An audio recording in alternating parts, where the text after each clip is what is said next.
সকালবেলায় ঘুম থেকে উঠে প্রথম কাজ হলো পৌরসভার কল থেকে জল নিয়ে বাড়ির সামনে জল ঢেলে দেওয়া। এরপরে এক্সারসাইজ কমপ্লিট করে সকালের ব্রেকফাস্ট করে ও বেরিয়ে গেল গোড়াবাজার সেন্টারে যাওয়ার জন্য। ও বেরিয়ে যাওয়ার পর আমি বাড়ির সমস্ত কাজ কমপ্লিট করে বেরিয়ে পড়লাম কাগজপত্রের কিছু কাজ নিয়ে। প্রথমে চলে গেলাম পোস্ট অফিসে।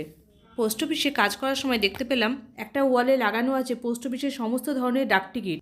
যাই হোক, এরপরে পোস্ট অফিসের সমস্ত কাজ কমপ্লিট করে চলে গেলাম গোড়াবাজার সেন্টারে। গোড়াবাজার সেন্টারে গিয়ে দেখা হয়ে গেল পুরনো স্টুডেন্টদের সাথে। বলা উচিত না, বাচ্চাটাকে শুনতে জানতে এসছে। আর সবথেকে ইন্টারেস্টিং, জিয়াগঞ্জে ওরা পড়তে যায়, রাইট?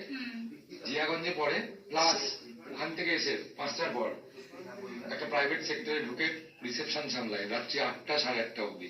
মানে কোনো ডিউটি আওয়ার্স যেহেতু নেই, মানে একটু রিল্যাক্স করে দিয়ে করার সময় ঢোকো বাড়ি 9টা। নেক্সট সেকেন্ড, কোন ইয়ারে পড়ছো? First year. শিবশ্রী। পুরনো স্টুডেন্টদের সঙ্গে কথা বলে সত্যি অবাক হয়ে গেলাম, কারণ ওরা পড়াশোনা করছে, সঙ্গে জবও করছে। এরপরে গোড়াবাজার সেন্টারে সমস্ত কাজ কমপ্লিট করে চলে গেলাম ব্যাংক অফ ইন্ডিয়াতে। এখানেও ছিল কিছু কাগজপত্রের কাজ। অবশেষে কাগজপত্রের কাজ কমপ্লিট করে আমরা রওনা হলাম বাড়ির পথে। কিছুক্ষণের মধ্যে রাস্তার সমস্ত ভিড় কাটিয়ে পৌঁছে গেলাম বাড়ি। বাড়ি ফিরে খাওয়া দাওয়া কমপ্লিট করে বাবানকে স্যারের বাড়িতে নামিয়ে দিয়ে চলে আসলাম। আজকে ছিল ওদের স্যারের কাছে এক্সাম। সন্ধ্যে 7:30টার সময় এক্সাম শেষ করে বাবানকে স্যারের বাড়ি থেকে বাড়িতে রেখে আমরা দুজনে চলে গেলাম দাঁতের ডাক্তারের চেম্বারে।